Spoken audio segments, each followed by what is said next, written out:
The first speaker that you're going to be hearing from today is a new good friend of mine named Matt Lloyd. Now, Matt has been one of our top affiliates in several of the last biggest product launches that we've promoted. And because I saw him showing up on the scene, actually the first time I ever saw Matt Lloyd, anything from Matt, was a Facebook ad that he was doing for Get Traffic 3.0. And it was damn good. And I clicked on it, and I read the copy, and I saw his bonus packages and how he put everything together, and I said to myself, this is a really good marketer. And so, over the course of a few months, I ended up building a relationship with Matt. And over the last few months, Matt and I have actually been partnered up and working on a lot of different projects together. And so one of the things that we've been working on is really Facebook advertising. And if you've seen pretty much any of my ads on Facebook over the last few months, I've had a few. Have you guys noticed that? That was all Matt Lloyd pretty much behind the scene, taking care of all that, managing all that, building out those campaigns, those strategies, driving that traffic. And we've also been working on a couple other things. Matt is one of the people who has really developed the technology that I'm going to be sharing with you later on today.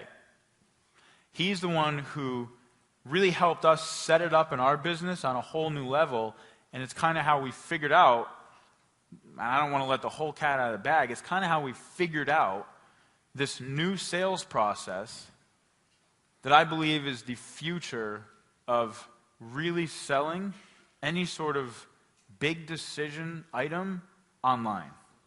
So if it's a more difficult decision and people need a little bit more time to be educated, to be researched, this process that we're going to share with you is the exact future of how to do it. And when you see this whole thing laid out, it's going to blow your mind. I mean, it is rad. And so Matt was instrumental in us setting this up in our company in the last 90 days. So I'm extremely excited for the rest of your day here. So with that being said, I'd like you guys to put your hands together and welcome to the stage Mr. Matt Lloyd. Do your thing, my friend. You are absolutely awesome. And okay. See you guys in 90 minutes. Whoa. So, hi everyone. As Jonathan said, my name is Matt Lloyd, and I do have a confession. I've actually never done one of these before. So, for the past 3 weeks I've been putting in a lot of effort into this because what I want to talk about, it's possibly more important to your future online than anything else. And these are things that have taken me maybe 3 years to fully understand. So if you're just getting started, what I'm going to share with you today, you really want to pay attention to it. It's really important. So here's what we're going to be talking about. I'm going to be sharing with you the real truth about traffic. Okay, and why you're not getting as much as you'd possibly like, and what to do about it. Okay, I'm going to approach traffic from an entirely different angle than you've ever heard before. Plus, I'm going to talk a little bit about Facebook pay-per-click training. I'm going to give you some advice that I wish I had got in the very beginning. It's going to shorten that learning curve a little bit. So let's go ahead and get started. I want to tell you a story first. As you can see, this is a guy called Samuel Langley. Okay, and if we go back to the year 1903, Samuel Langley, he wanted to be the first guy to ever fly. Okay, so he wanted to be the first guy to ever fly an aircraft manned by him and be able to land it. And around this time period, there was sort of a race on to be the first person to do that. And US Congress, they actually backed Samuel Langley, and they gave him $50,000. In today's terms, that's over $1 million. So it was a lot of money back then. Okay? And Samuel Langley, he invested most of that money. He hired his own team of around 50 people. He invested a lot of that money into developing an engine for this aircraft. October 7th, 1903, they were ready to launch this plane. Okay, so they'd put a lot of work into planning it, building it. They were ready to do it. They launched it off the side of a boat, and this is basically what happened. You can see a photo there, bottom right side, it crashed. Okay, Langley decided to try again. So December the 8th, they poured even more money into it. They redid this plane, and again, this time it crashed again. Now this pretty much ended Langley's whole pursuit of being the first person to fly. They had invested a lot of money into it. US Congress at the time decided, we don't want to invest any more into this because this just is not going to happen. Now, 9 days after Langley's big crash, after he gave up, a sturdy, well-designed aircraft, only costing about $1,000 US, struggled into air in Kitty Hawk. Most of you will know the story. And that actually became the first aircraft to ever fly. People behind that were the Wright brothers. So I'm sure you've all heard of the Wright brothers. The Wright brothers, these were guys who had wanted to fly ever since they were about 9 years old. Okay, so it had always been a big dream of theirs. The Wright brothers, 9 days after, they succeeded. Now, what you've got to realize is that they created a lot of aircraft, like something like 47. Most of them crashed. Okay, but finally they succeeded. Now, once their approach was a little bit different to Langley. Once and only once, they had built that aircraft that could actually glide, okay, so they could virtually launch it off the top of a hill and it would glide down to the ground. Once, and only once they'd done that, then they thought about the power. Okay, and it only flew for about 12 seconds, so it wasn't exactly a long time, but they were the first guys to ever do it. And so what happened? Everyone's heard of the Wright brothers. Most of you would have heard of the Wright brothers. No one's heard of Langley. Okay, Langley, he actually died a very bitter and disappointed man because, they'd invested a lot of money behind him and he hadn't succeeded. So the question is, why did the Wright brothers succeed and Langley not? Okay, one historian put it like this. I want you to pay attention to this. Langley had spent most of 4 years building an extraordinary engine to lift their heavy flying machine. The Wrights had spent most of 4 years building a flying machine so artfully designed that it could be propelled into the air by a fairly ordinary internal combustion engine. So the Wright brothers, their approach was to make this aircraft that could actually fly before they even thought about adding power. Now you might be wondering, why am I telling you this? Why am I giving you a history lesson? What's it got to do with my business? And the answer is, this has everything to do with your business. Everything. Facebook pay-per-click, which I'm going to touch on today, it's virtually like the engine, okay, that you would put on an aircraft. And it can send you a lot of traffic. So if you wanted to, if you were prepared to pay for it, you could get 10,000 clicks or 10,000 people in front of your website by next week, if you wanted to. If you were willing to pay for those clicks, you could get that amount of traffic. You could possibly get a lot more. Okay, now your website, on the other hand, that's like the aircraft structure. Depending on how well you design that, it's either going to fly, maybe half fly, or just crash and burn. And when I say will it fly, what I'm talking about is, will it convert visitors into customers? Okay, that's the question. Now, if you have a website and it can't fly or it can't convert visitors into sales, it doesn't matter how much power you add to it. It doesn't matter if you get 10,000 clicks, it's still going to crash. And yet that's what most people do. They have a substandard website, they go chasing traffic as if that's the answer, when that traffic has no chance of converting. Okay, that's what, when I say most people, I'm talking about literally 98% of people in our industry. The biggest mistake that people make when coming into this industry, and if you're brand new, pay extra attention to this, the biggest mistake is thinking about traffic like an opportunity seeker. Most people think like that. They go and design a blog, and it's a substandard blog when it comes to converting visitors into sales, and then they think the answer to making money online is to go and get more traffic. because they've been taught that more traffic equals more money. It's one of the most damaging beliefs in this industry. And although it's somewhat true, it's only true if your sales and marketing process can convert that traffic into sales. So if you've been getting, let's say you've only been getting 15 unique visitors to your website for the past day, and you've been doing that for the past 10 weeks, if you haven't got sales yet, the problem is not a lack of traffic. The problem is your aircraft. It's your website. It can't convert visitors into sales. When it comes to making money online, this is the equation. It's traffic plus conversions equals sales. All right? Traffic plus conversions equals sales. And most people completely forget about the conversion part. Okay? Or they think it's not really that important. And when you make that mistake, when you think it's all about the engine of the aircraft that's going to make it fly, or you think it's all about traffic, this is what happens.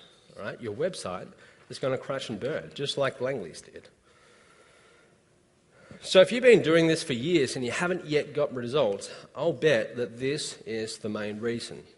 Okay, you're trying to send traffic to a substandard website that just cannot convert traffic or unique visitors into sales at an adequate rate. Okay? What most people fail to realize is that even if you have this website, even if you were to get 1,000 or 10,000 clicks by tomorrow, it wouldn't really matter because you can't convert that traffic into sales. And you might get the odd sale, but you've got to remember that all traffic has a cost. All traffic has a cost. And I want to end a myth that a lot of people perpetuate in this industry right now. There is no such thing as free traffic. So when you hear gurus telling you about how you can get free traffic, it's complete rubbish. Okay, there's no such thing. All traffic has a cost. Even SEO or article marketing, they have a cost. Okay, and the cost might not necessarily be money, it's time. So if you want to do something like article spinning, you might think, well, that's free. I create an article, I put it into an article spinner, I get 10,000 unique articles by tomorrow. What you've got to realize is that most of those articles are crap. You can't even read them. Okay, and why would you want to have that associated with your brand? Okay, that's actually going to do damage to your brand. People read that and they see that you're behind it, and it doesn't look good. So all traffic has a cost. It's either time or money behind it. There's no such thing as free traffic. So if you're going to go out there and, seek traffic and spend money on traffic, which you always do in the form of time or money, doesn't it make sense for you to think like the Wright brothers and design this aircraft first before you even think about adding power to it? Doesn't it make sense to build a website that at least has a chance of converting visitors into sales before you go and add traffic?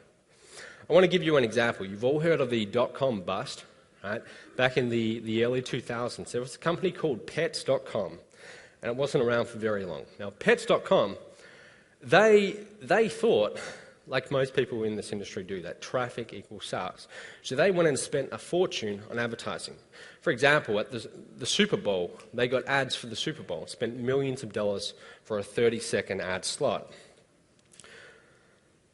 And what happened? They were spending $270 to get a customer, right? And they could only monetize customers for about $75. So you can see that if you pay $270 to get a customer, and they're only worth $70 to you, you're going to go broke pretty quickly.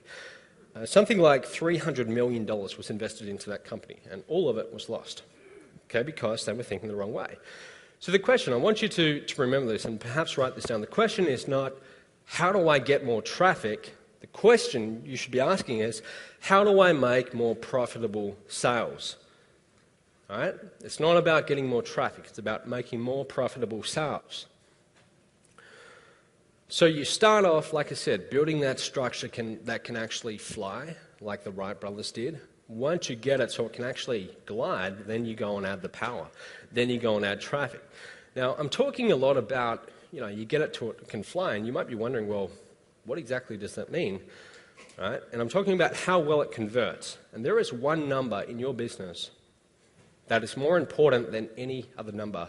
Okay, it's way more important. And that number will tell you how well your website can actually fly.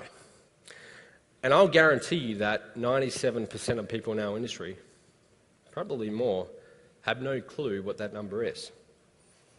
Okay, and that number is your average visitor value. It's more important than anything else. It's more important than unique visitors. It's more important than average time on site, average page views. All of these numbers pale in comparison next to average visitor value. Now, if you've never heard of average visitor value, here's what it is. Average visitor value tells you how much a click is worth to your business. It's the maximum you can afford to pay to get someone in front of your website before you start, to break even, before you start losing money. Okay? And unless you know these values, or this number, you cannot make informed traffic buying decisions. Okay, so any traffic that you go and buy, even the so-called free strategies, which aren't really free, any traffic that you go and buy will be based on hope. Okay, you'll be spending time or money getting traffic, and you will be hoping that it makes you money, and you cannot build a business based on hope. Okay, it doesn't work like that. So average visitor value, if you want to write this down, this is how it works. Take your gross sales.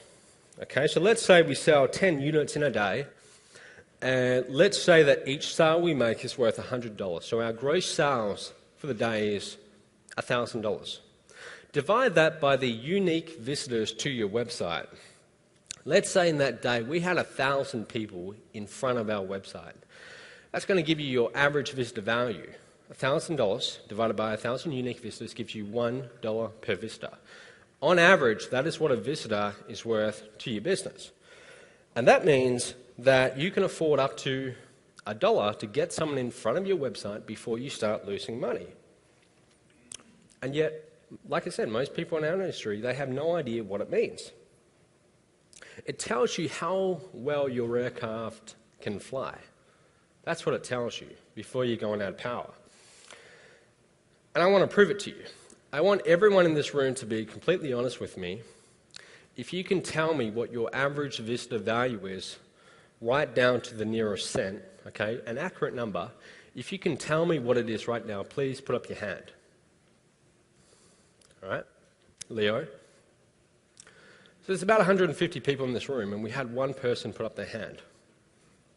Okay, so literally in this room, 99% of people don't know what it is. Now, this room is not exactly representative of the entire internet marketing community. You guys are going to be much better than the average person because the fact that you're here, you're willing to invest your money and time to get here, means that this sample is, it's a much better sample than your average internet marketer. So what that tells us is that maybe if you go to the general internet marketing community, something like over 99% of people have no idea what this number is, the most important number in your business. And here's a quote by Rich Schafran. Rich has influenced a lot of what I do. A question?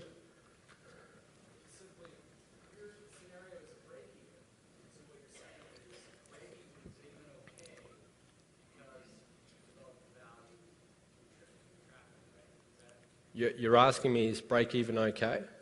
Yeah, break even is good. Anytime you break even, so if you have to spend $1 to get someone in front of your website and you only monetize that visitor by $1, you celebrate, because even though you'd made no profit at that point in time, you've got a customer. You've just brought yourself a customer, and that's what this business is really about, buying customers. Because you've got to look at the lifetime value of a customer. So if you've just spent $1, got someone in front of your website, they buy a product, you made $1 back, all right? Well, sure, you haven't made any profit right then in that point in time, but over the next maybe 3 years, you can sell them lots of additional products. So if you have to spend $1 to get someone in front of your website, that's perfectly fine. I want to further drive this point home, okay? I want you to imagine a scenario, right? Let's pretend that I finish my presentation and, you're really thirsty and you feel like a Coke. Right, so you go out and you look for a vending machine to buy a can of Coke for $2. You find a vending machine and you put in $2. Instead of hearing the Coke, you hear change. Okay, all right, you think, all right, what's going on here? You put in your hand and you bring out $1.80 in coins.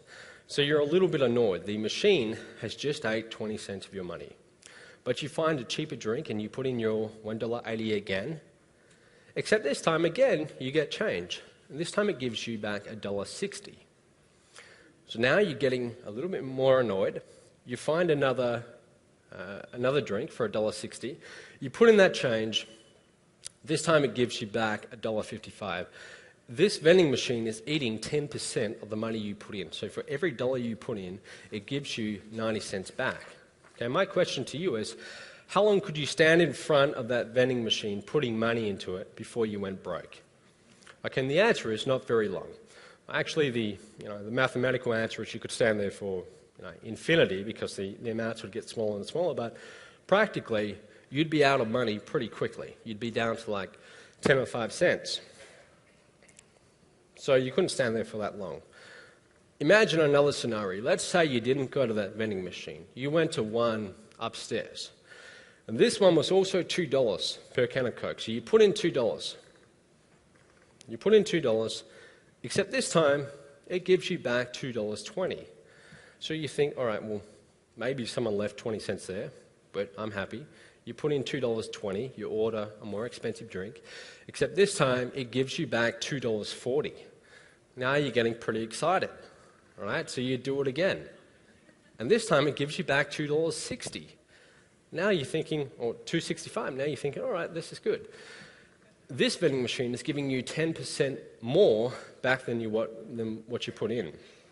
Now my question to you is, how long could you stand in front of this vending machine putting money into it?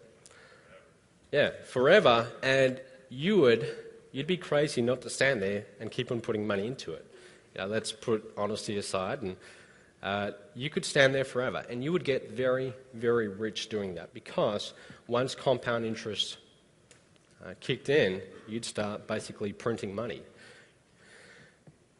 Your website is either one of these two vending machines right now.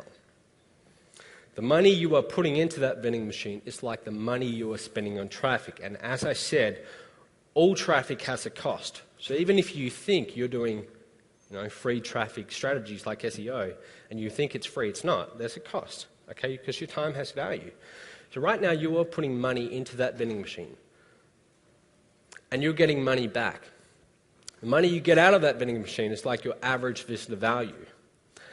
And what you guys have just told me is that most of you don't know what you're getting in return. So the situation is you're putting money into a vending machine and you don't really know how much change it's giving you.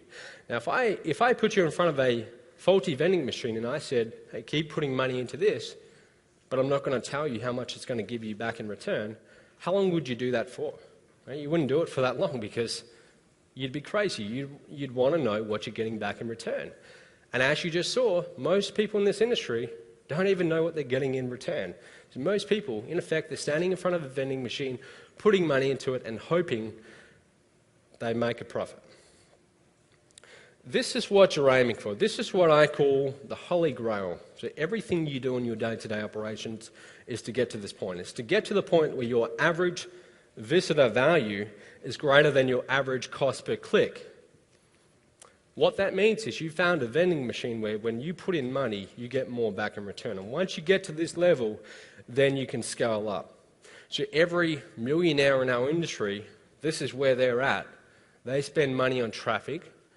They spend 90 cents on a click, and their average visitor value is $1. They make a profit. They can afford to reinvest that. Whereas most people are making a lot less than what they're putting in. That's why they can't grow. Okay?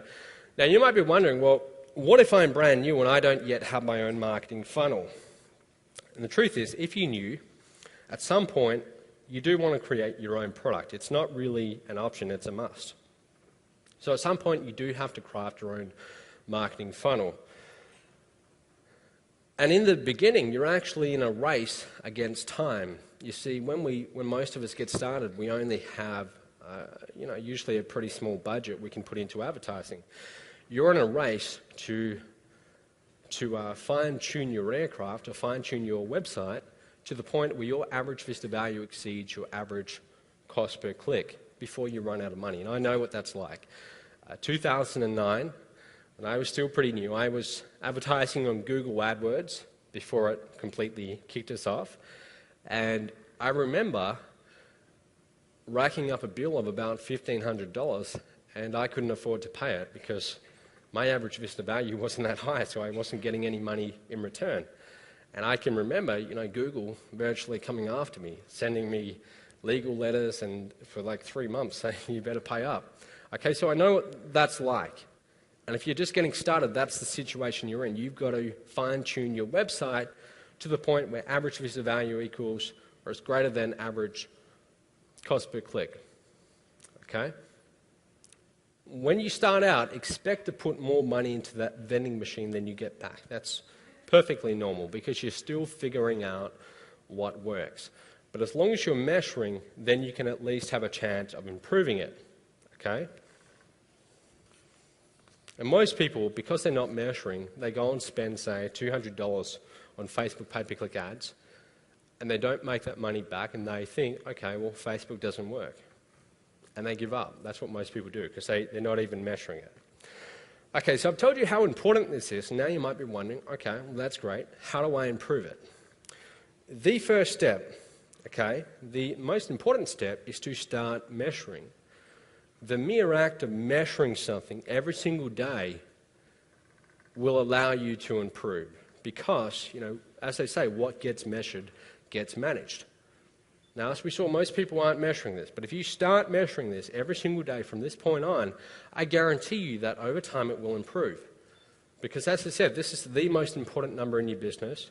If you're measuring it every day, consistently working on improving it, that's how you're going to grow your business. So the first thing I want you to do, it's a little bit hard for you guys to see this. Let me just read this out. On the left, you have the dates. So every single day we record this. This is, you can either do this in Excel or Google Docs. Okay, I prefer Google Docs because then I can share it with a virtual assistant and they can put the numbers in. I don't have to worry about it.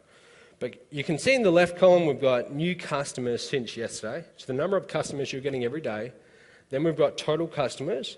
We've got new leads since yesterday, so daily leads, total number of leads, total sales generated, today's sales, so that's your gross sales you made in the last 24 hours, and today's clicks. Because you're measuring, now you're going to know how many clicks you're getting to your website. You take those sales for today, divide them by today's clicks. That's going to give you your average Vista value. Now, as you can see, for this particular website, it's ranging from about $1.20 to about $4.22. Now, what's going to happen is, if we keep on doing this for a month, we're going to start to notice there's an average here. Now, you can see here, it's something like $2.94. That's telling us every Vista we get in front of our website is worth about $2.29 to our business. But if you're not measuring, you have no idea what this number is. And then this is really important. Once you get your average Vista value every single day, because now you're measuring, plot it in a graph. This is one of the most exciting developments in the history of humankind, the ability to display data over a period of time, the visual representation of data. It really is, because then you can see the trends. Now, this is only over, say, 10 days, so you can't really see much of a trend here, but if we extended this to about 30 days, you would start to notice that the average Vista value, which is on the y-axis, the part sticking up, you can see it's fluctuating around anywhere from $3 to $4.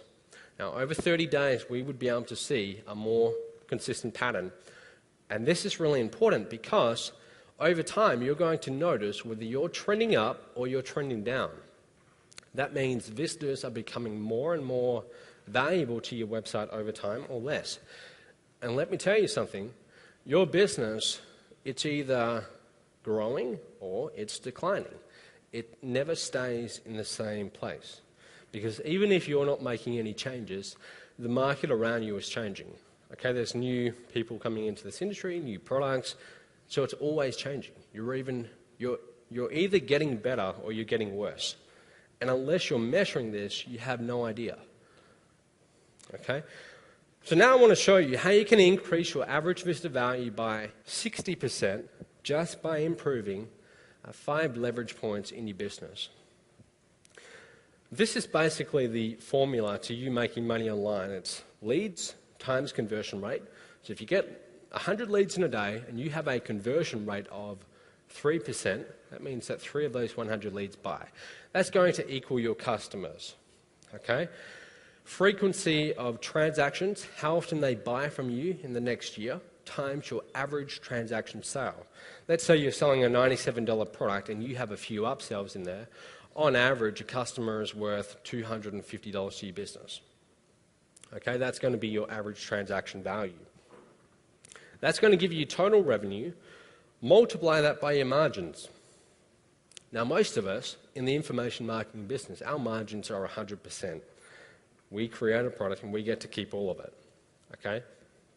So it doesn't really apply. But if you're promoting an affiliate offer, well then, sure, you might, let's say you're promoting Jonathan's products, you get paid a 50% margin. You refer a sale to him and he pays you 50%. Now, this is what you can do.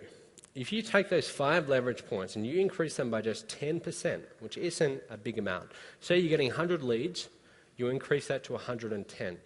Say you get a conversion rate of 3%. That means 3 in 100 leads buy. You increase that by 3.3, just 10%. Frequency of transactions, average transaction size, so on. These 5 points, if you increase each by only 10%, you actually increase your profit by 60%. If you go through and you do the math, it sort of compounds on itself. So small incremental changes can virtually almost double your business. Okay, so you only have to increase each by 10%. It's not a huge amount. Now, you might be saying, I know there's always people who just say things like, well, I'm not good with numbers. I don't really know how to do that stuff. I'm just not good with that. The truth is, if you are going to market online and get traffic, even if you're using the so-called free strategies, which aren't free because they take up your time, you need to get comfortable around these numbers. You need to be able to measure them. Because if you put it this way, if you know how to track your numbers, that doesn't necessarily mean you're going to get rich in this business. It doesn't give you an advantage. But if you don't know how to do it, that puts you at a big disadvantage because you are competing against people like me, Jonathan, Mike Dillard, whatever, all of those sort of guys. They all know their numbers, and you're competing against those people.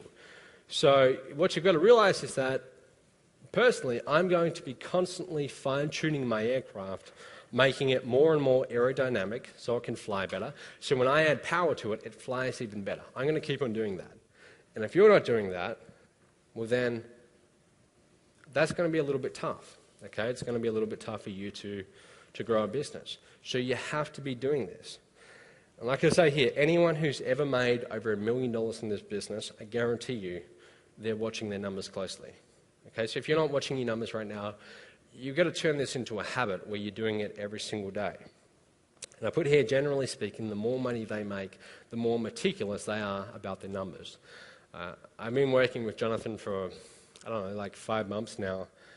So we email each other back and forth because I'm doing a lot of his Facebook pay-per-click campaigns.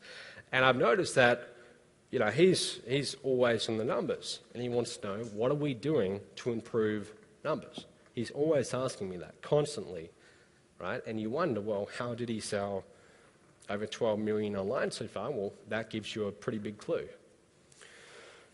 Now, you can see, there's a photo of me. I'm going to explain that.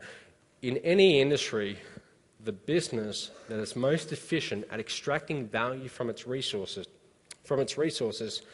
will usually win. Now, as online entrepreneurs, our resource is traffic. That's what we're extracting value from. So if we get traffic to our website, we're converting that into sales.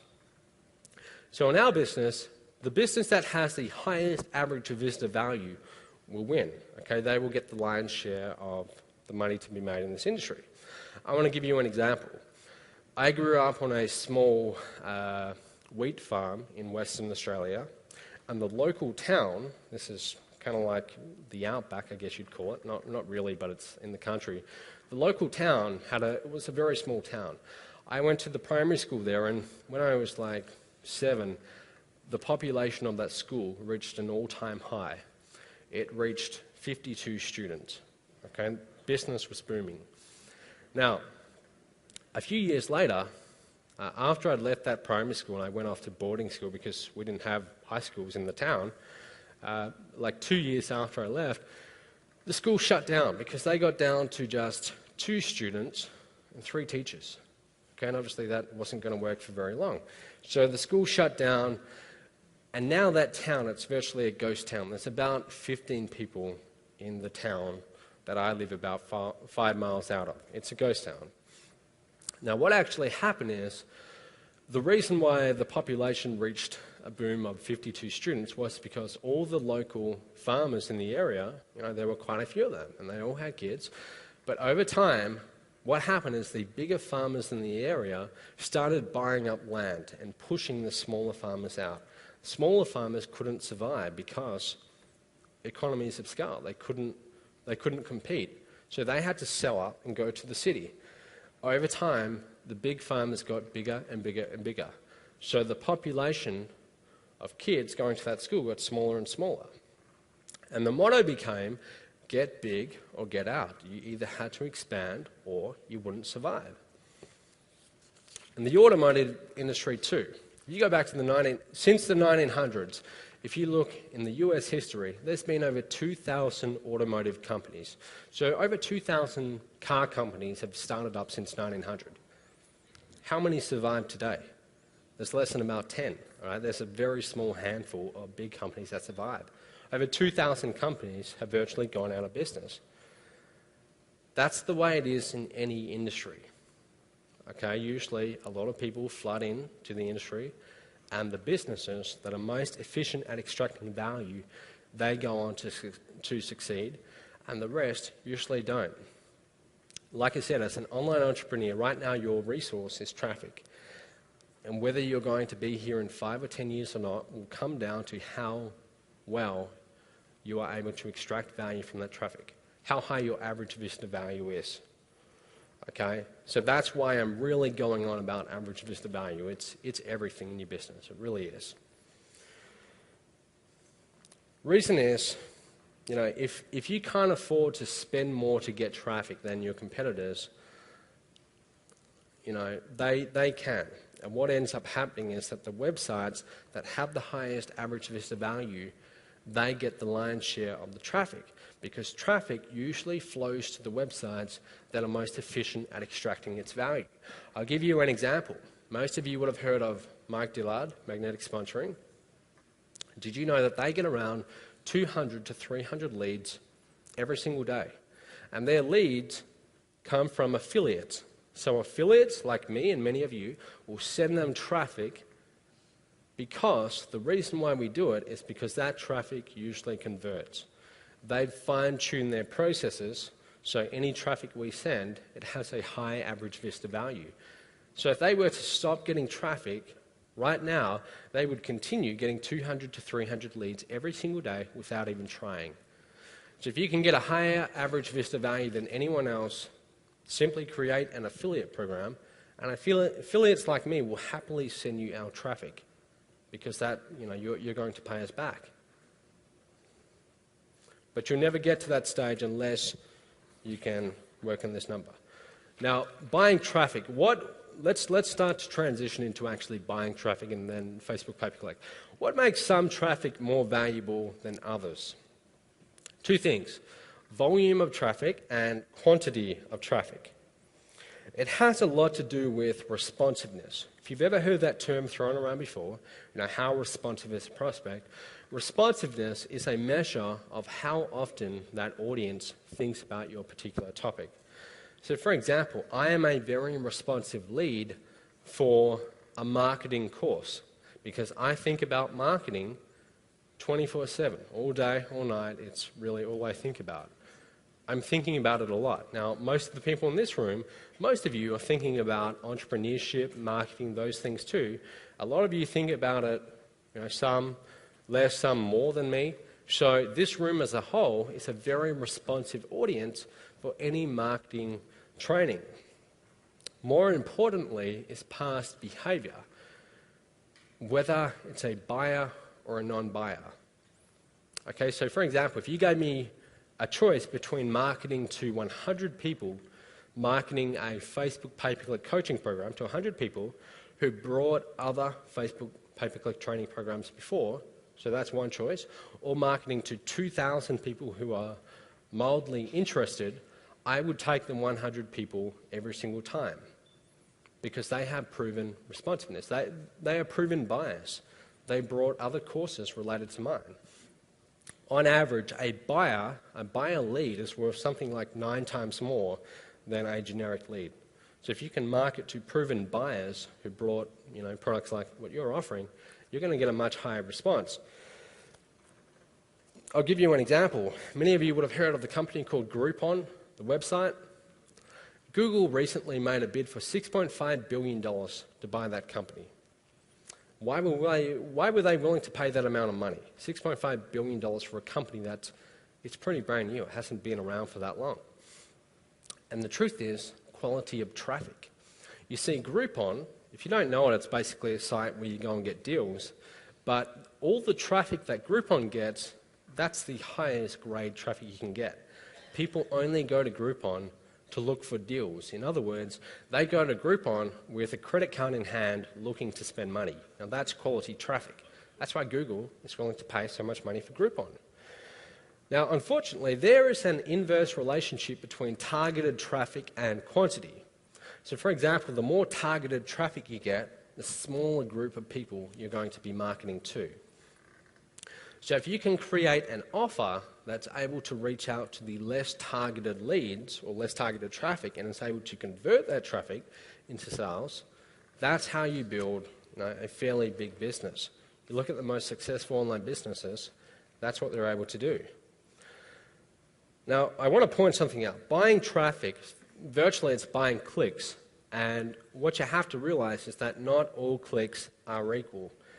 And this, again, this is one of the most sort of damaging beliefs in our industry. It's the idea that all clicks are equal, and they're really not. So in some cases, $2 clicks, people clicking on your ads and costing you $2 will be worth more to your business than 10-cent clicks. And the reason is based on how well they convert. I want to give you an example. There's 150 people in this room, approximately. Let's say I got in a car and I went down to downtown San Diego and I rounded up 150 strangers off the street and I brought them here in a bus and I put them in a room next door. Now, if I were to deliver a sales presentation on a Facebook coaching program to you guys, and then I was to go into that next room and do the exact same thing, what do you think would happen? In this room, I haven't really sold on stage before, so I don't know if I'd be that great at it. I've sold on webinars before, but I'm sure I could get maybe 10%, possibly a lot more, right? But if I went to that room and I did the exact same thing, I might be lucky to get, 2% or less. It's a much less responsive crowd because, for one, you guys, let's be honest, are proven buyers. You're just like me. The fact that you're here now, you were willing to invest more money to come to this event from Unstoppable Entrepreneur, we all are proven buyers. Whereas that crowd, they're not. They're just randomly chosen off the street. And also, you guys are much more responsive. You're a little bit like me. You think about this stuff a lot more. Whereas that random crowd, they don't think about this stuff. They think about what they're having for dinner that night or their jobs. Okay, they're not really thinking like we are. We're a much more responsive crowd for courses on how to get more traffic. Okay, so any clicks I got from this room, I would rather have you guys clicking on my ads than that crowd. So can you see the difference there? These clicks would be worth a lot more, like a multiple, maybe 10 times or more, than any clicks from the next room. The buying cycle. This is important to understand. Every time someone buys, they go through this process. So rarely do we just decide we want to buy. Usually, the more expensive the product, the longer this buying cycle is going to be. And it starts off usually with an awareness, then consideration, then interest, preference, and then purchase. but it's a series of stages we each go through. And you can see on the right side, anyone who's at the stage on the end, they virtually have a credit card in hand and they're ready to spend money. Okay, so they are ready to spend money. Whereas someone on the left side, they're just starting to get interested. So maybe they're not even at that stage yet where they're looking to spend money. Maybe they're just mildly curious. And it doesn't really mean whether they're going to buy or not. So an example of this is buying a car. When you decide to buy a car, you rarely wake up in the morning and say, I think I'm going to buy a car today. It doesn't happen like that, right? Usually what happens is you're driving in your existing car and you start to notice, it's getting a little bit old, the engine doesn't sound too good, paint's fading, the air conditioner stops working. You start to notice all these little flaws and you start to entertain the idea of getting a brand new car. So you start to think about it more and more. You're becoming more and more responsive. So at first you might think about it twice a week. And then over time you're thinking about it every single day. You're advancing along that buying cycle.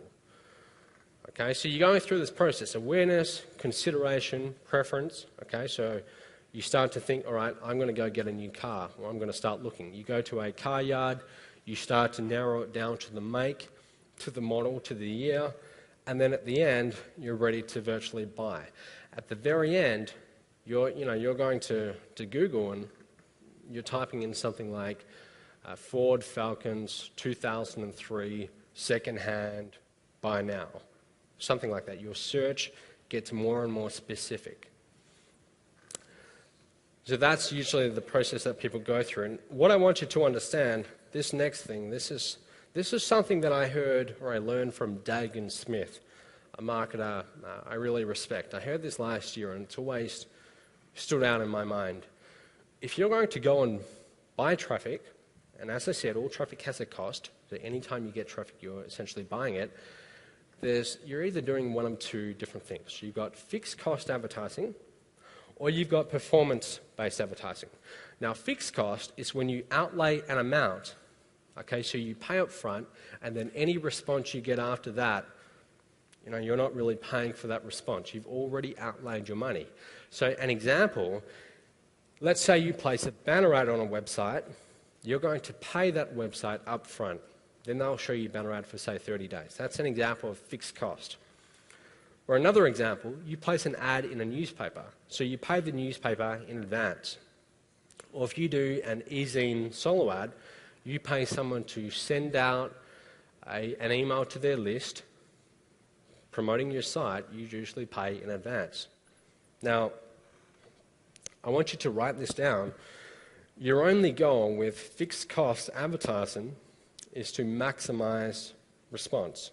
That's your only goal. You want as many people clicking on your ads as possible. Okay?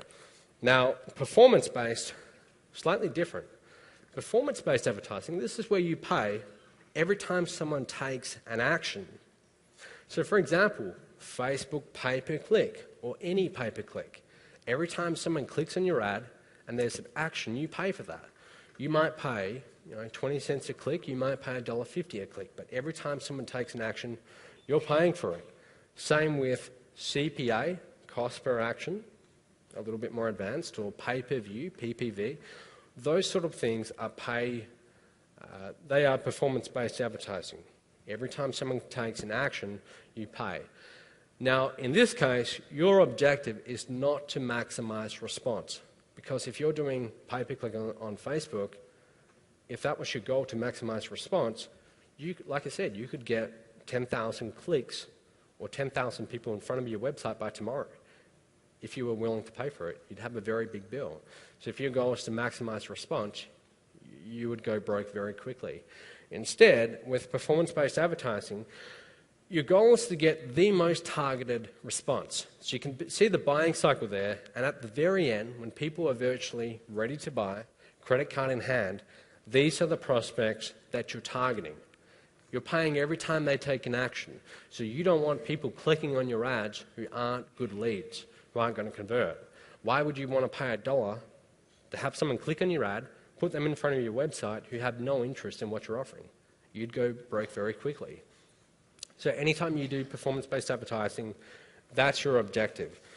Now, before we get into pay-per-click on Facebook, I want to just talk about pay-per-click on the search engines very quickly. It's important you understand. Facebook pay-per-click, the biggest mistake people make is thinking of it as if it's like pay-per-click on the search engines, like Google AdWords. And it's not. It's entirely different. You see, on the search engines, let's say, if we go back in time about 5 years when home business entrepreneurs were still allowed on Google, what you might do is you would be advertising based on keywords. So anytime someone types in a keyword that you're bidding on, your ad would actually show. So if they type in something like start an online business, you might bid on that keyword, so Google would show your ad based on that keyword. Why is that so important? Well, one of the best direct response marketers who ever lived, Robert Collier, this is what he had to say. Always enter the conversation taking place in your customer's mind or your prospect's mind. So in everything you do when marketing, your ads, your lead capture page, your sales video, essentially what you're doing is you're echoing back their conversation to them. You use their language. You talk to them just how they're talking to themselves in their head. That's how you're going to get the highest response. Based on the keyword that they typed in, you could tell where they're up to in that buying process. You could tell whether they are just starting to get interested or whether they're at the last stage where they're searching with credit card in hand and they're ready to buy. Based on that keyword, you could get a very good idea of what's going on in their mind. Okay, and that's priceless. Facebook, it's different. With Facebook, we're targeting people based on their likes. So when you're on Facebook and you click on like, if you like someone's fan page, you're saying you like that, and Facebook record that, and then advertisers, like you and me, come along, and we have our ads shown to people based on their likes. So if someone likes Jonathan Budd, right, he's got like 30,000 fans, if someone clicks on like Jonathan Budd, if we want, we can target his 30,000 fans by having our ads shown to all the people who clicked on like for Jonathan Budd. Now, a like, think about that. When someone clicks on the like button, it's not a very big commitment.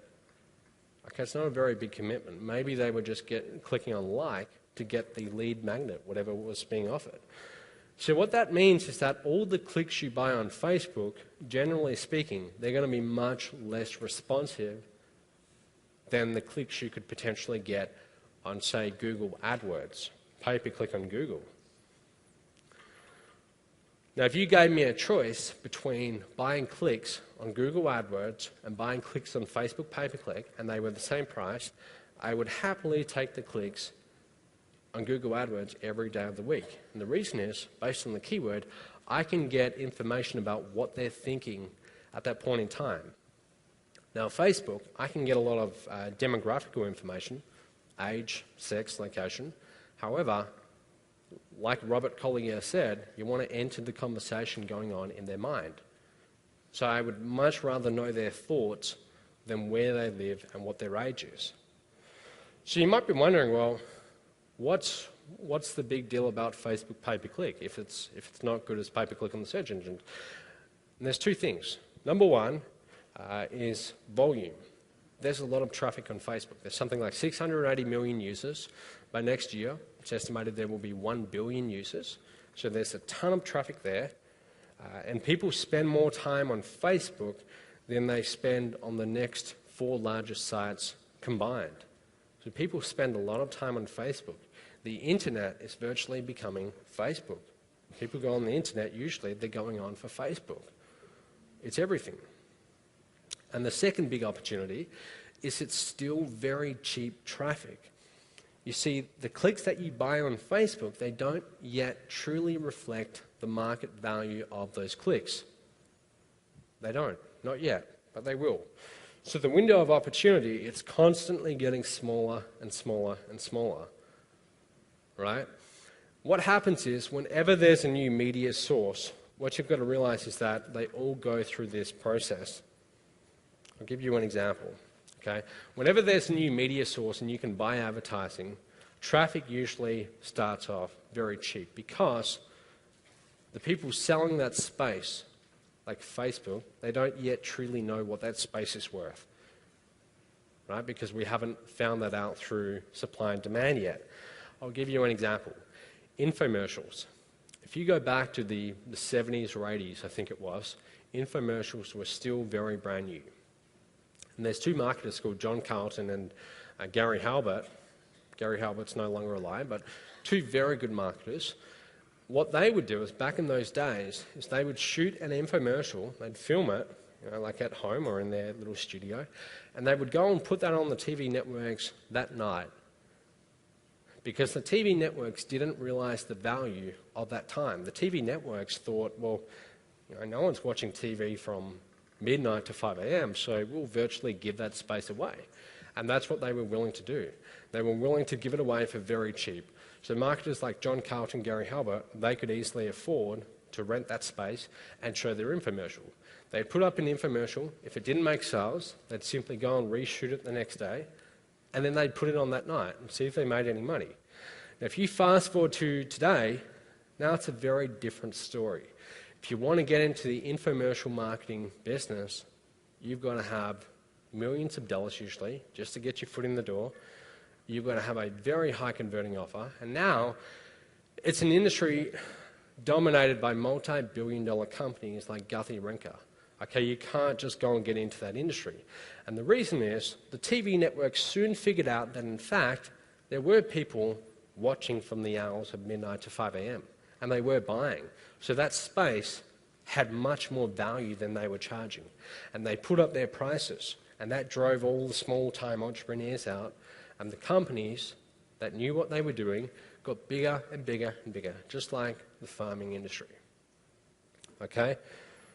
Google, back in its early days on pay-per-click, was essentially the same. Anyone could get involved. Clicks were very cheap. But what happened over time? They got more and more expensive because Google realized that those clicks that they were selling for 20 cents were actually worth more like $1. And the best marketers or the best online businesses, they had a higher average vista value than the others. They were willing to pay more. They're willing to pay 50 cents if their average vista value is $1, because they're still making a 50-cent profit. This is what happens. This is the US cost per click over the past, this is from 2003 to 2009. And what do you notice? It's getting more and more expensive. Why? Because the online businesses that are better at extracting that value, that have a higher average vista value, they're willing to pay more for those clicks. Prices go up. The small-time players get pushed out. Okay, and that's what happens. Same with infomercials, same with everything. Now, right now, Facebook pay-per-click, it's still quite cheap. So if you're not doing it yet, there's still a big opportunity to start doing it. However, what's going to happen is 10, 20 years from now, you're going to be sitting there with your grandchild sitting on your lap, and they will ask you, Pop, were you there back in Facebook pay-per-click days or whatever? And you're either going to say, yes, son, I was, and I made a fortune. I made millions. Or you're going to say, no, I wasn't. And you're going to look back with regret. So I will guarantee you that 5, 10, 20 years from now, you're either going to look back with regret, or you're going to look back and say, I got in at the right time. Happened with Google AdWords. It happens with virtually every new media. Starts off being quite cheap. Prices soon go up. Okay, so if you're not on Facebook right now, this is the time to get in. All right, as I say here, prices of clicks, they will rise to match the value that can be derived from those clicks. So if Facebook is selling clicks right now for 50 cents, and I have an average vista value of 75 cents, well, I'm willing to pay up to 75 cents for those clicks. Whereas if you only have an average vista value of 20 cents, you might go on Facebook for a week, lose money, and say, okay, it doesn't work. But I'll keep on doing it, and I will push up the prices. So can you see how that works? Now, all right, let's get started on Facebook pay-per-click. And just very briefly, If you've never done pay-per-click before, I just want to bring you up to speed and just tell you the basic terms. First, you've got CPC, which is cost per click. Every time someone clicks on your ad, your credit card is going to be charged. Right? That's what cost per click is. So if you get 100 clicks in a day and those clicks are $1, right, well then that's $100 a day you've spent on advertising. Your bid, this is how much you're willing to pay for a click. So when you place your first advertisement on Facebook, pay-per-click, you're going to tell them, I'm willing to spend this amount on a click. Your bid really matches what you actually pay. It's kind of like an auction. If you buy a house, you might be willing to pay, I don't know, $250,000 for it, but based on the other people in the room, maybe you only have to pay $200,000. So your bid does not necessarily mean how much you're going to have to pay. Impressions. An impression is every time your ad is shown. Okay, note the key word there, shown, does not necessarily mean seen. So your ad might be shown 10,000 times in a day, but maybe only 500 people actually see it or notice it, and less even click on it. That's impressions. Now, if you take clicks and you divide them by impressions, let's say you get 100 clicks in a day, and you get 10,000 impressions. You would take 100 clicks, divide it by 10,000 impressions, and that would equal a click-through rate of 1%. And what that tells us is that on average, for every 100 times that our ad was shown, at least one person clicked on it. That's your click-through rate. CPM is simply cost per 1,000 impressions. M is the Roman numeral for 1,000. So you can either choose to pay cost per click, which is, you pay every time someone clicks on an ad, or you can pay cost per 1,000 impressions. When you get started, usually I recommend cost per click. Now, very quickly, I just want to show you, if you've never placed an ad before, here's how to do it in 3 easy steps. Log into your Facebook account. In the left, on the menu, you're going to see ads. Simply click on that. Top right, you will see create an ad. Click on that. And then this is where you're going to put in your ad. And you will notice it's got URL, that's a fancy name for website, title. So you've got like 25 characters, I think, or it might be 35. 25 characters for your title.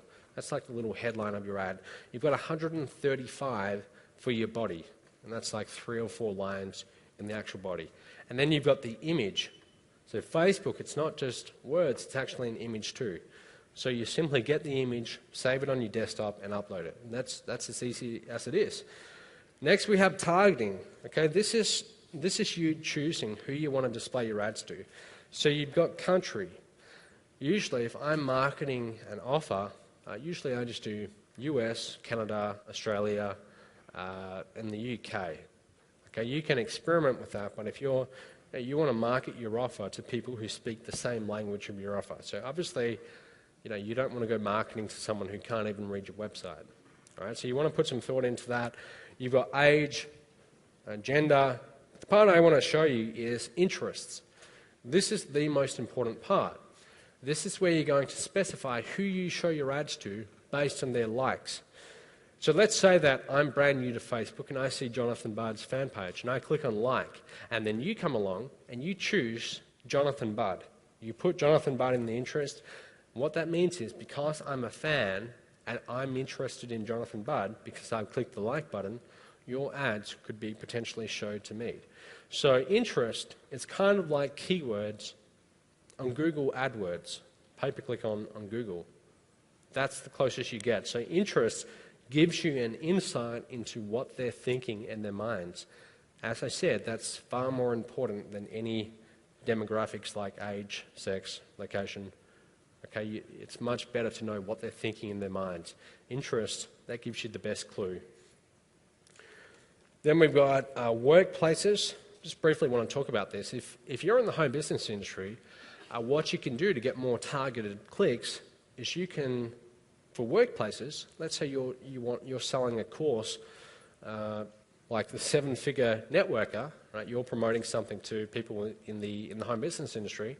You can go to workplaces and you can actually type in a network marketing company like Amway, Jubilee, ACN, whatever. Because when people go to Facebook, they can choose to list their employer.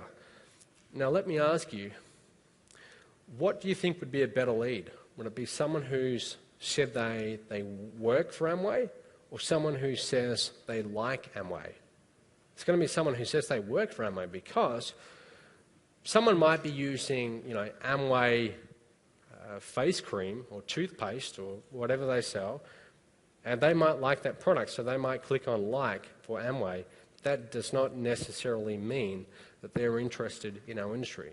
However, if someone say they work for Amway, that tells you that there's a very good chance they're a distributor, they're actually in this industry. Okay, so that's going to be a much more responsive lead than someone who just clicks on like. It's a much bigger commitment to say you work for a company than to just say you like it. Okay, so that's how you can get more targeted clicks. Pricing, this is where you're going to bid for your cost per click. Facebook, they're going to give you a suggested bid. So they might say 75 cents to $1.50. Usually what I do is I will bid 10% higher than the lower bid rate. So if they say 70 cents, I'll bid something like 77 cents.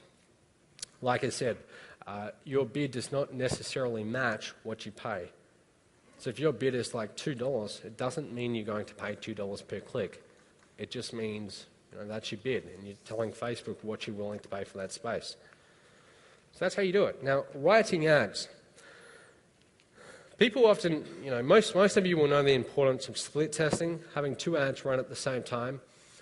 And you might be wondering, well, how do I split test? Like, do I write two ads and just have slightly different words, or do I write two completely different ads? How do I test? I want to show you how to do it. There's 4 levels at which you can write your ads. Okay, so it starts off level 4. This is the main idea of your ad. Level 3, you're going to change up the order, so you put like sentences in different orders in that little body copy of your ad. Level 2, choose different words. Level 1, that's where you really fine-tune that ad. You change punctuation. Okay? Now, as I said, body copy, it's 135 characters. Headline, it's like 25 characters. Your image, you want to write this down, you get 120 pixels by 80 pixels. Those are the dimensions of your image. You want to take up all the space that they give you for your image. I'll explain why in just a moment. To do that, go to a site called picresize.com. Upload your image, and then you can simply resize it to fit those exact dimensions. So when you place your Facebook pay-per-click ad, your image fits nicely in that little space.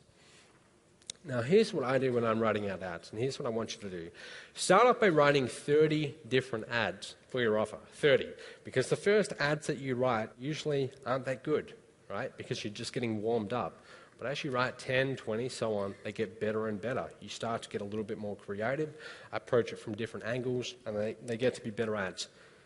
Choose your top 3, and for each of those 3 ads, you have 3 different images. Okay, 3 different images. I want to show you, this is level 4. So level 4 is where you're testing the main offer or the main message. Okay, so I hope you can see that. Basically, I've got 2 ads here. They aren't the best ads.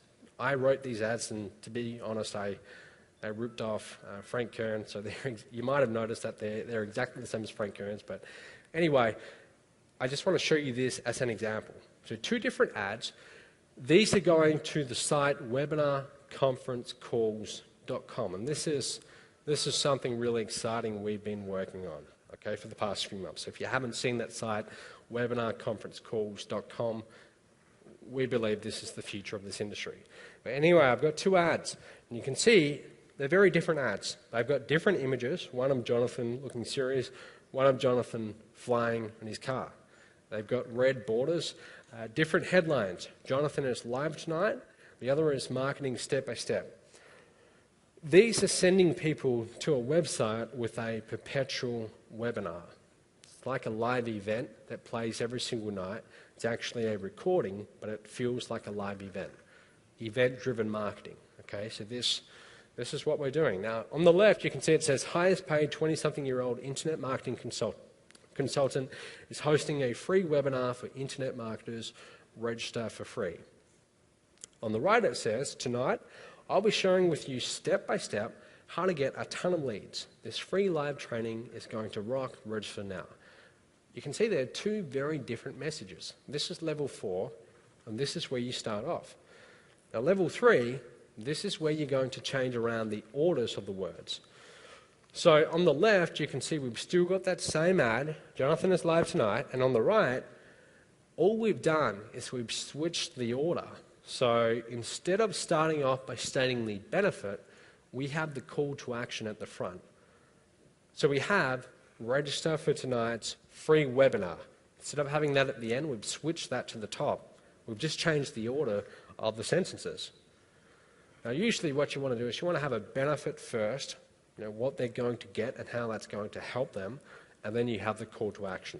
So this ad on the right usually wouldn't beat the ad on the left, but we're just testing the different order. That's level 3, so you're simply changing the order of sentences around. Now level 2, this is where you're going to start really fine-tuning it. So you can see here, all I've done, I've still got that ad on the left, exactly the same, but the ad on the right still says Jonathan is live tonight, but on the right it says, instead of highest paid, it says top earning. I'm using different words. Instead of internet marketing consultant, I've got network marketing strategist. Okay? Instead of is hosting a free webinar, I've got is teaching a free online workshop. Instead of register for free, I've got register now, it's free. So it's exactly the same message, but we've just changed different words. And this can make a huge difference. Just changing words in your ad can make a huge difference to what you pay. Okay, so we're starting to fine-tune this ad a little bit more.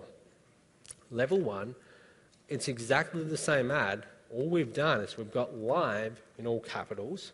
So now this is where all we're doing is changing punctuation. Really, that's all we're doing. We're adding in commas, exclamation marks, capital letters, etc. So we've got here every single word has a capital letter at the start. That's all we're doing. These two ads, they're exactly the same. Some have capitals and some don't, but you would be surprised at how different a response they get. But now we're really refining this ad. Now, if you're putting an ad up for the first time, you don't ever start off at this level. So you don't ever write 2 ads and have them exactly the same and just make very small fine-tuning adjustments like I've done here. Instead, start off at level 4.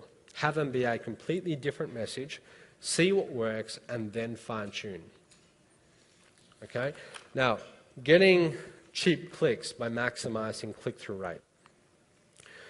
Facebook, they want you to have a high click-through rate. So again, click-through rate is clicks divided by impressions. It's basically how many people click on your ads. The reason why they want to maximize it is because they're essentially renting you space on Facebook, and they want to make the most money they can for that space. So if you have a terrible ad and no one clicks on it, they're not making much money. So they are going to punish you if you have a poor ad by charging you a higher cost per click.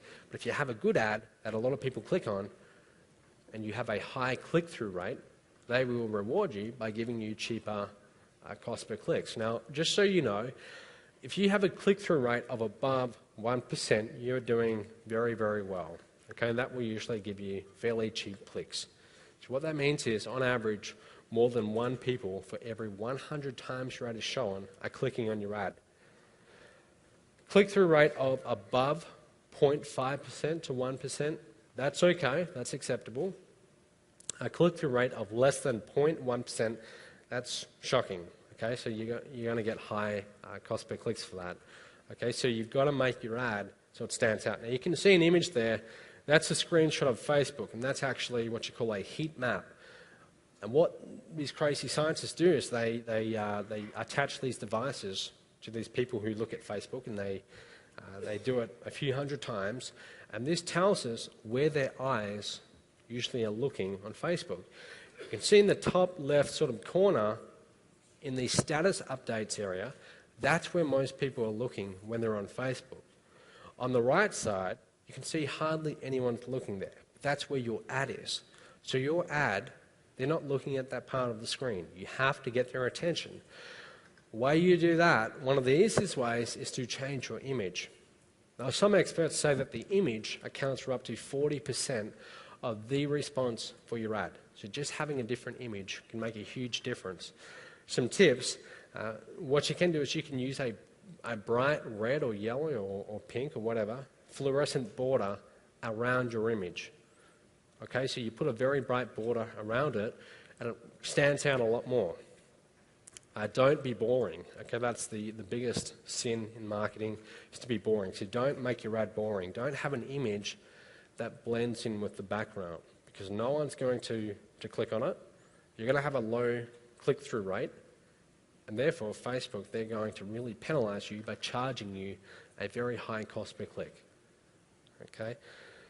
Use images that are relevant to the fan page. So for example, if I'm marketing to MLM companies, usually what I do, it's a little bit cheeky, and I'm not sure what the legal things are, but I will usually use the logo of that company in my ad. Now, if you're in, let's say you're in ACN, and you see the company ACN, the logo in your ad, that has meaning to you. Okay, that has meaning to you, so you're more likely to click on it. So you get a higher click-through rate, a cheaper cost per click. And then you want to adjust your copy, so the words in your ad. So a big tip is to make your ad specific to the page you're targeting. Now, if I'm targeting, again, the company ACN, I can have ACN in the words on my ad. So in the headline of that ad, I might have something like, "Are you in ACN?" Just a simple question. If I'm in ACN, that has personal meaning to me. Okay, so I'm much more likely to click on it. So always get as specific as you can. Don't have generic ads. So don't ever say something like, "Are you in MLM?" question mark. Instead say, "Are you in ACN?" question mark. It's a lot more specific. You get a much higher click-through rate, and your clicks will be much, much cheaper. Customize each landing page. So when they click on your ad, they go to your opt-in page or your landing page. Customize each one so it has personal meaning to them. So if you're marketing to ACN, have the name ACN on your landing page. If they click on your ad and they go to a landing page that's generic and it's talking about MLM, you're going to have a much lower opt-in rate than a landing page that is specific, that's talking about ACN. So if that means that you have to go and create 20 different opt-in pages for each company you're targeting, then do it, because you're going to get a much higher opt-in rate and your cost per lead will be much lower. Okay, because essentially, this isn't really about clicks, it's about getting leads. That's what we're concerned about. So just getting someone to our site is not enough. We want them to actually opt in, to give us their contact details so we can follow up. Now you can see a graph here. This is quite interesting. This is the click-through rate of an ad of ours. You can see the click-through rate on the y-axis. It ranges from 0% up to 0.1%. And on the x-axis, you can see this is from July the 10th to July the 24th. It's over like 3 weeks. And you can see the click-through rate starts off at about 0.06%. So what that means is 6 people, for every 1,000 impressions, 6 people clicked on it. That's your click-through rate. That's where it started off, but over 3 weeks, what do you notice? It's going down and down and down. It's trending downwards. That ad is becoming less and less responsive because people are seeing your ad, they're getting used to it, and it's blending into the background. It's getting boring. So you're getting less clicks. So what you want to do is you want to change up your ads often. Usually I recommend about a week. Change your ads every week, keep them fresh. Okay, you've got to keep those click-through rates up nice and high. Split testing ads. I want to show you 2 ads. Now, I will admit these are pretty shocking ads. I wrote them a few months ago, but they're not the best ads, but the reason why I want to show you this is to show you the importance of testing. These are 2 ads getting people to click like on Jonathan's fan page. So they click on the ad, they go to Jonathan's fan page. They are exactly the same. The only difference is the image. Completely different images, but the rest of the ads are completely the same. The top one, you can see we've spent over $2,000 on clicks, got 2,524 clicks people have clicked on that ad. You can't really see it, but the CTR, or click-through rate, of the top ad is 0.051%. So I guess what that means is like for every 10,000 impressions, 5 people click on it. Okay, so it's not that high. The average cost per click for that top ad is 83 cents. Every time someone clicks like, our credit card is charged 83 cents. Bottom ad, exactly the same, just a slightly different image. Instead of Jonathan in his rear vision mirror, it's Jonathan sitting on the bonnet of his car. This one, the click-through rate, instead of 0.51%, it's 0.92%, almost double. Cost per click, the bottom ad is, instead of 83 cents, it's 61 cents. That's a very big difference. That means that the bottom ad was like almost 25% cheaper than the top ad.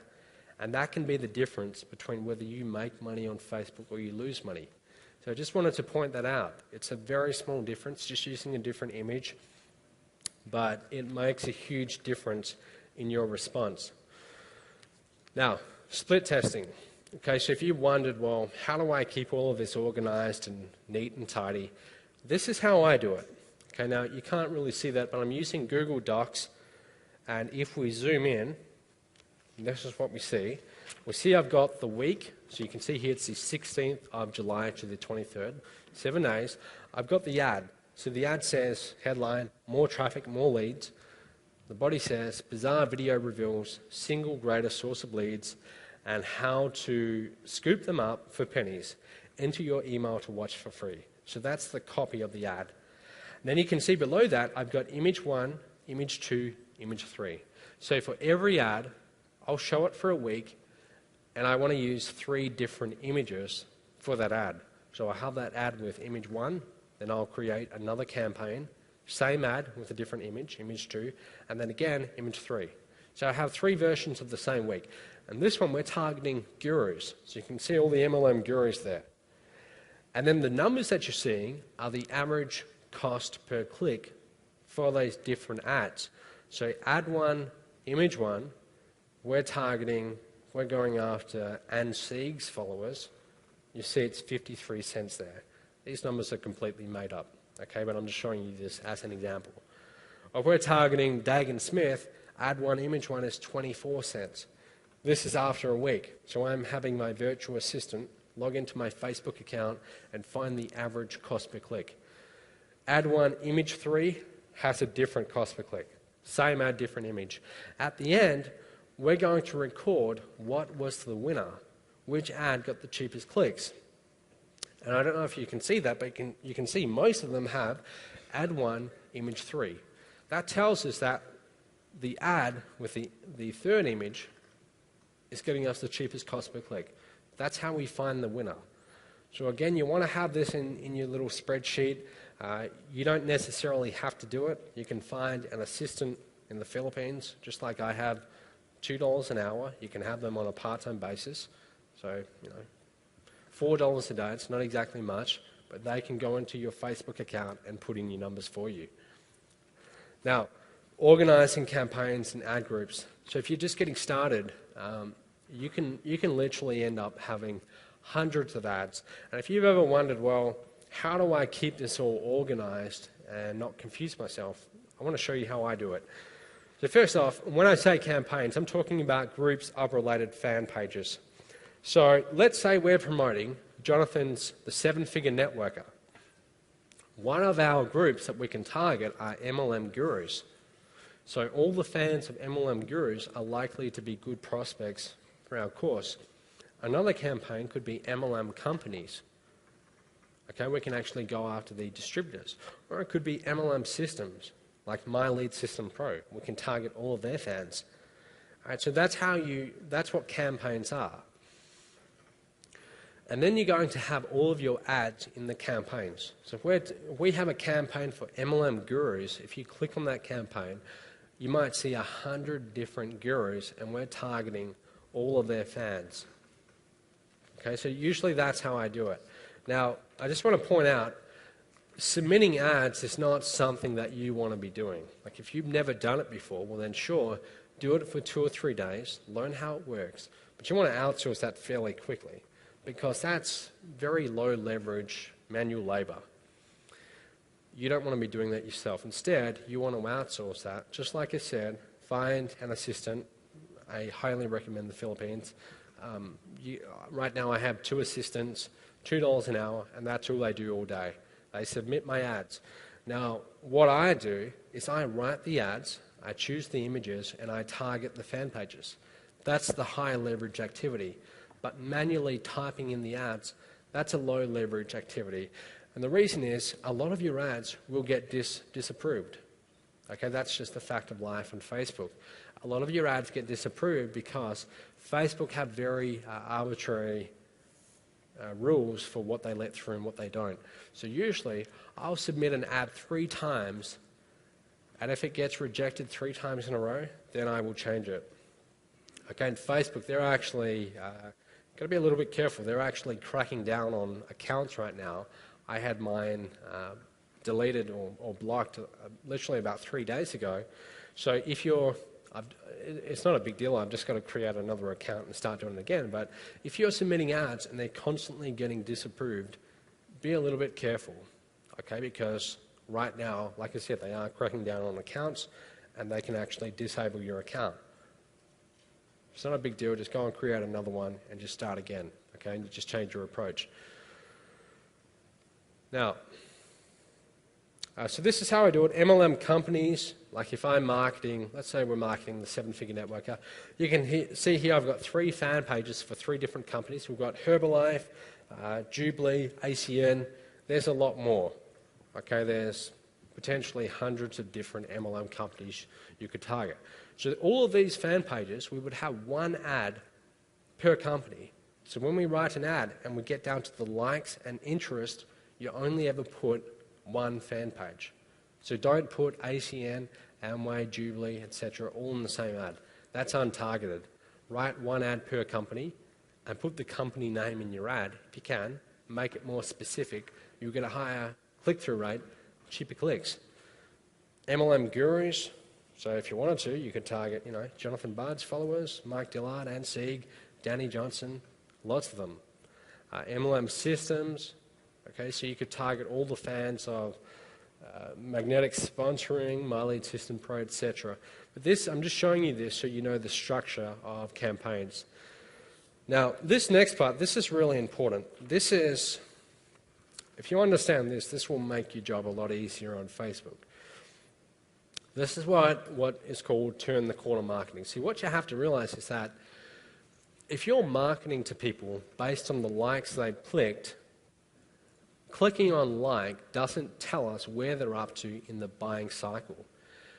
For example, if someone clicks on like Jonathan Budd, maybe they're just getting interested in this industry, but they're standing on the sidelines. They're not really looking to spend money yet. But then again, maybe they've got a credit card in hand and they are actively looking for products to teach them, something like Facebook pay-per-click marketing. So they see Jonathan's course, Get Traffic 3.0, and they're ready to buy. So anywhere, anyone who clicks on like, you don't know where they're up to in the buying process. The truth is they could be anywhere at any of these different stages. That's part of the reason why Facebook pay-per-click traffic is a lot less responsive than the traffic you could get on the search engines when you could still do pay-per-click there. So what this means is that a lot of people who click on your ads, you're essentially interrupting them and they're not actively looking for your solution. What that means to you as a marketer is what you have to do is you've got to point out that problem. And then the second step is you've got to agitate that problem.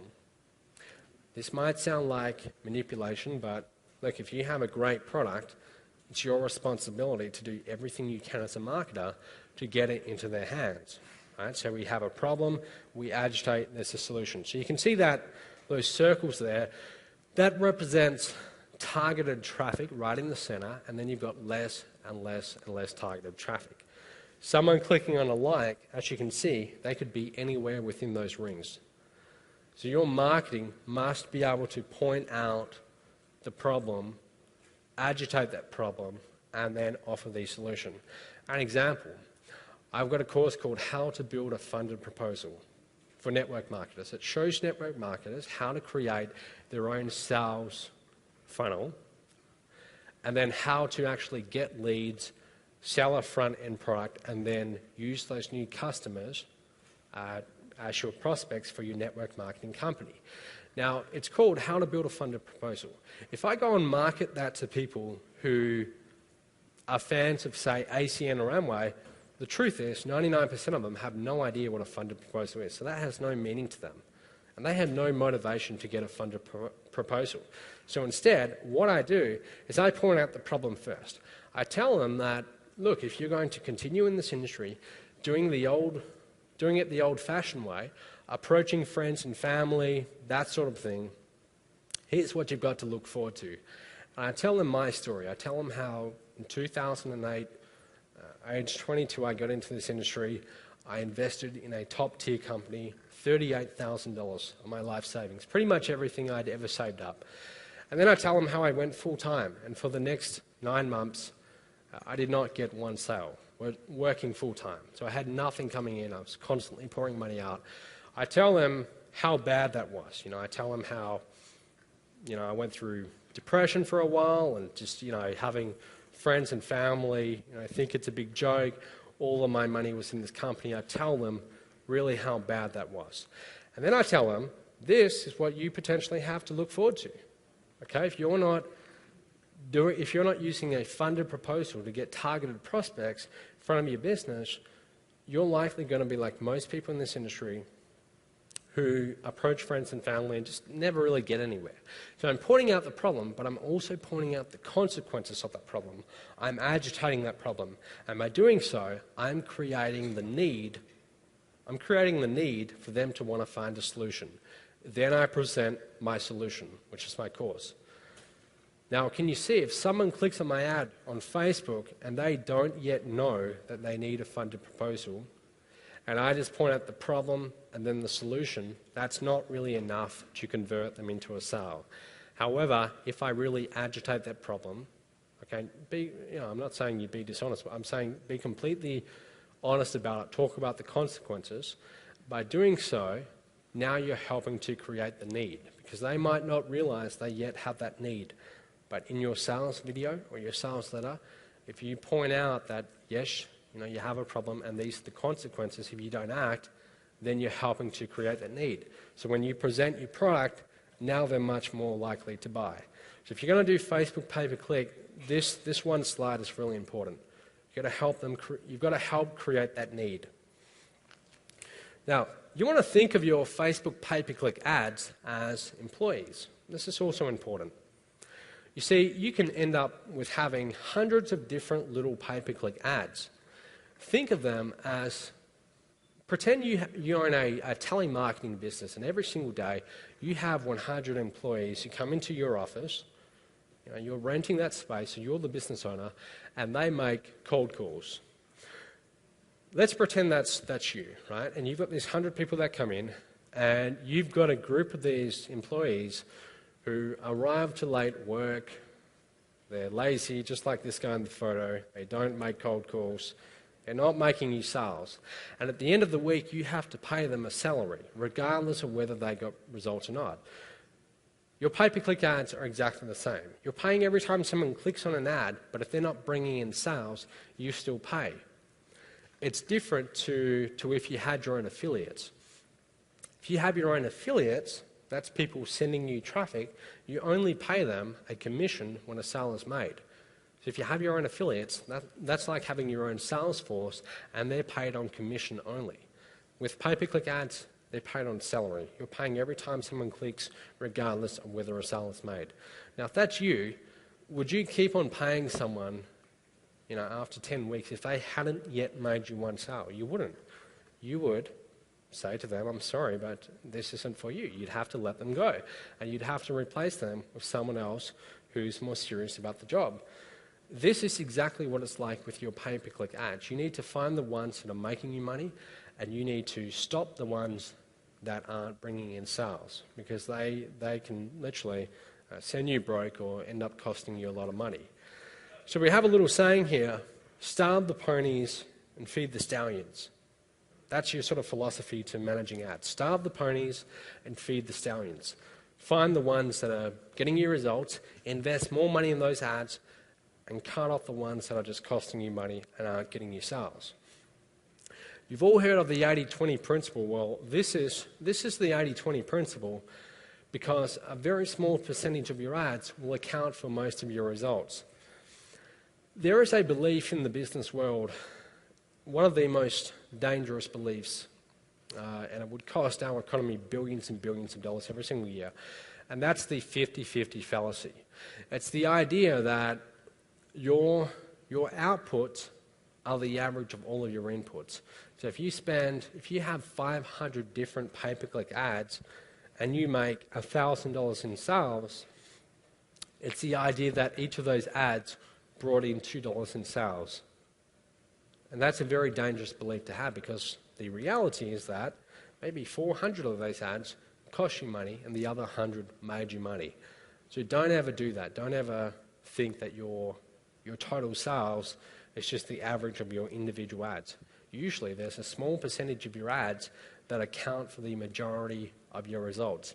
And your job as marketing manager in your business is to find those ads that are getting you results, invest more money in those, and cut off the losers. Okay, and this is the case with everything.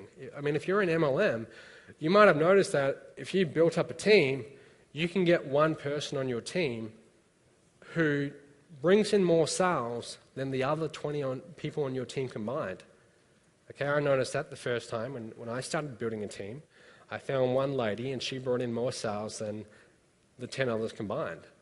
Okay, it's the 80-20 principle. Same with affiliates. So for Get Traffic 3.0, Jonathan's launched last year, he's got over 10,000 affiliates, people who can potentially promote Get Traffic 3.0. You know, I'll guarantee you that launch that did $1.5 million in sales, most of these sales that came from affiliates, you could account maybe 70 to 80%, possibly more, from just 50 affiliates out of 10,000. That's the way it is in the world. That's how things work. It's the same with your ads. You've got to find that small percentage that's giving you the most results. Now, you might be wondering, well, how do I do that? How do I track right down to ad?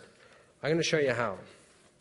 Okay, and this next thing I'm going to show you, this really, really important. Don't ever judge your ads and traffic source based only on cost per click. You need to be able to track right through from the ad all the way through to the sale. So if you're getting sales, you want to know which specific ads they are clicking on that are converting into sales, because you want to put more money into those, find the winners. So like I said, starve the ponies and feed the stallions. The number that you want to know is cost per sale. So in other words, how much do I need to spend on average to make a sale? So if I'm selling a $5,000 product, how much do I need to spend on average from that traffic source to get a customer that's worth $5,000? Most people have no idea. Okay, but once you start measuring, you will. I want to show you why. Pay extra attention to this. This is what most people in our industry do, judging their business on the surface level. So this is an example from one of Perry Marshall's clients. So Perry Marshall, he's a marketer I follow. I saw this in a newsletter and I wanted to share this with you. This is a client he's got, and you can see this client has 5 different sources of customers or leads. They've got affiliates, they've got customer referrals, organic search, pay-per-click, and purchase leads. The cost, you can see for affiliates, $8,676 that month they spent to get traffic from affiliates. Purchase leads are $97,850. Number of leads from that particular traffic source. So we can see purchase leads, they got just over 4,000 leads from that source. From customer referrals, only 214. CPL is cost per lead. On average, the leads from affiliates cost only $2.70, not a lot of money, whereas the leads from pay-per-click cost over $40. Now, if I ask you, where would you invest most of your money if this was your business? Most people in our industry, they're going to say affiliates because average cost per lead is only $2.70. So why wouldn't you spend more money to get those cheap leads? Why would you spend $40 on pay-per-click for leads when you can get leads for just $2.70? So most people look at their business on the surface level. They look at, for example, cost per click, and they think, all right, well, I'm getting the cheapest cost per click here, therefore I invest more money in that particular source. That's looking at your business on the surface level. Most people do that, and it's very, very dangerous. And here's why. Let's take this a little bit deeper. Let's follow those leads all the way through to sale. So now we can see from those 5 different sources how many customers we got from those different sources. Affiliates, we got 12 customers. Organic search, we got 109. Cost per sale. So how much do we have to spend on average to get a customer? Let's say we're selling a $5,000 product. For affiliates, we had to spend $723 to make a $5,000 sale. For organic search, we only had to spend $133.94 to make that same $5,000 sale. Purchase leads, we had to spend almost $4,500 to make that same sale. So you can see, instead of saying that affiliates is the winner and we should invest more money in affiliates, the truth is, when you look below the surface, it's not affiliates, it's organic search. Okay, organic search is giving you the cheapest cost per sale. That's what we're concerned about, making sales, not getting leads. So this is looking at your business below the surface levels. Hardly anyone does this, but if you can start doing this, which I'm going to show you how very shortly, you know what's going on below the surface. You'll have a much greater chance of doing well. A quote by Perry Marshall. This is why it's important. The response to a single click gives you only a small part of the story. What people do on an impulse and what they choose to do over a long period of time are often very different. So if you have an image and it's getting you a really high click-through rate and really cheap clicks, you might, sometimes you see gurus who are teaching how to get more traffic. Like there's a guy about my age who sells Facebook pay-per-click trading, and often in his status updates, he'll show a screenshot of how he's able to get clicks for 11 cents, as if that's a big achievement. And most people say, oh wow, you're so great, you can get clicks for 11 cents. The truth is, looking at your business on that level, it's a very sort of immature, naive way to look at your business, because just because you can get an 11-cent click doesn't mean that that click converts into a sale, which is what we're concerned about here.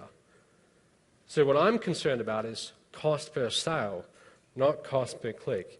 Cost per click is important, but I want to know, did that ad actually convert into a sale? That's what I care about. So how do you do it? Well, this is how. If you've never done it before, simply go to Google and type in Google URL Builder. I should just say, if you're going to do this, it's a given that you need Google Analytics on your site. So if you don't have Google Analytics, it's completely free, but that's how I measure all of my numbers on my sites. If you don't yet have that, have someone install that for you. You shouldn't have to pay more than $20 to have it done. Just go to a site like elance.com and learn the basics of Google Analytics, how to actually log in and see the numbers. Okay, so once you've got Google Analytics, go to Google, type in Google URL Builder, click on the first one, and this is what you're going to see. This is their little tool. Let's zoom in, and this is what you'll see.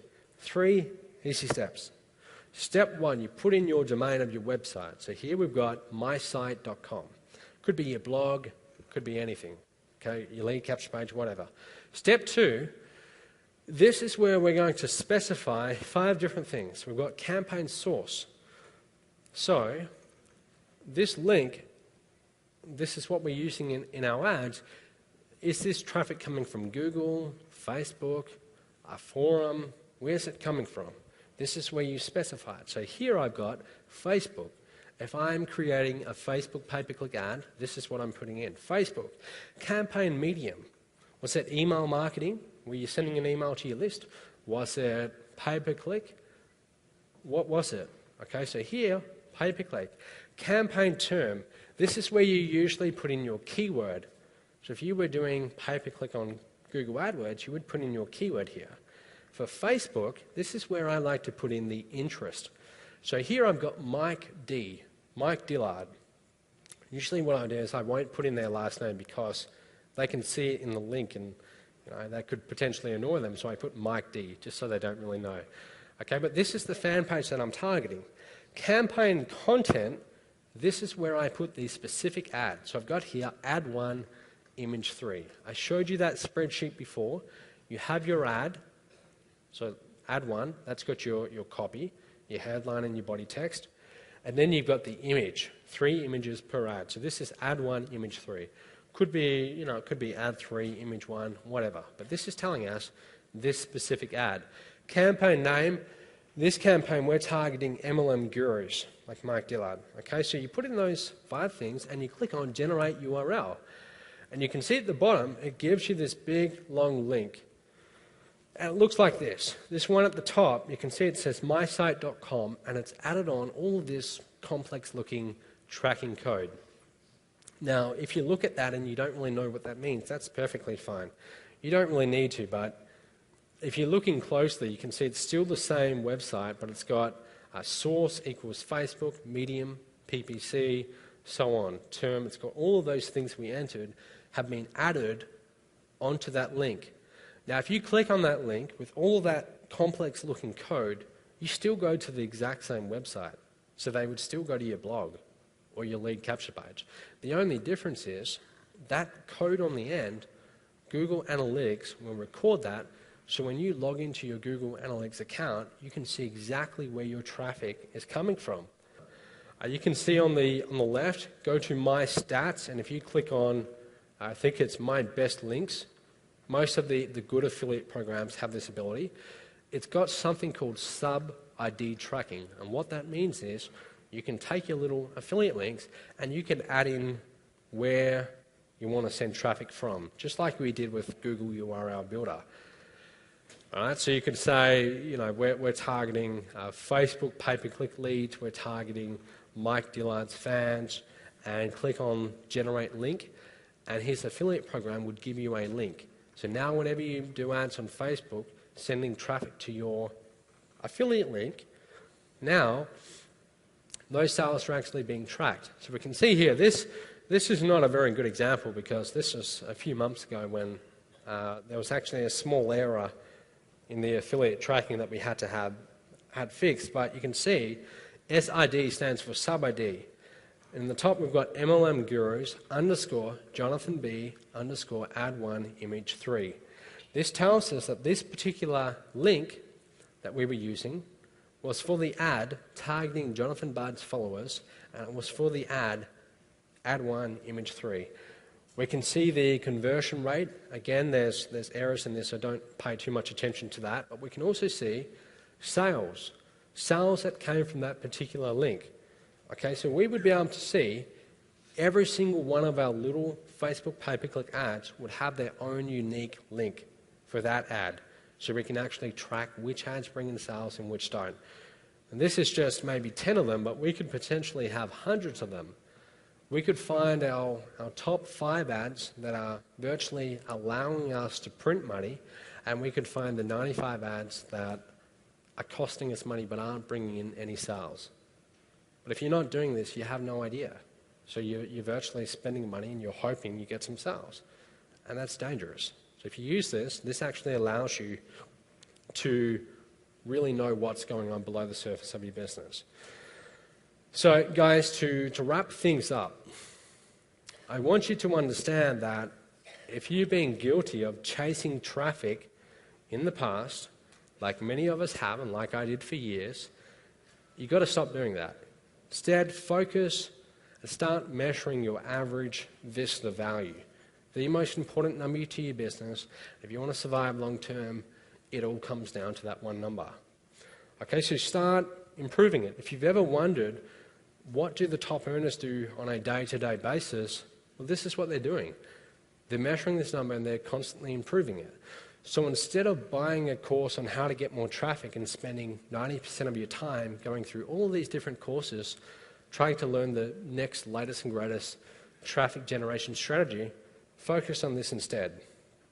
If you focus on traffic, getting traffic, and not this, you're focusing on the wrong thing. Track all of your traffic. Track it right down to the ad. So I've just showed you how to do that. So from now on, every time you do a link, go to Google URL Builder and actually put in your details, get a link with the code on the end, and then every time you do a link, use that link. Now you will know where your sales are coming from and where they're not. Once you know where your sales are coming from, well then that's, you can invest more money in those ads, starve the ponies and feed the stallions. Last of all, you've got to approach your business like the Wright brothers approached building a plane. They focused on the aircraft first. Once they had something that could fly or that could glide, then they thought about adding power in the form of an engine. So you focus on your website first, maximizing your average Vista value and measuring it, constantly improving it, and then you go in search of traffic. Don't be like Langley. Langley focused on the engine, so he built this great engine that was very powerful. He put it on a substandard aircraft that couldn't fly. What happened? It crashed. That's what most people in our industry do. They focus on the traffic, the engine, they put it on they send it to their website, and they wonder why they're not getting results. And that's exactly why. So guys, that's about it. I hope you've learned something. A question? Yes. Thanks. Ow! Thanks. Thank you. Now that was funny. I don't know, guys. Was there anything there to learn?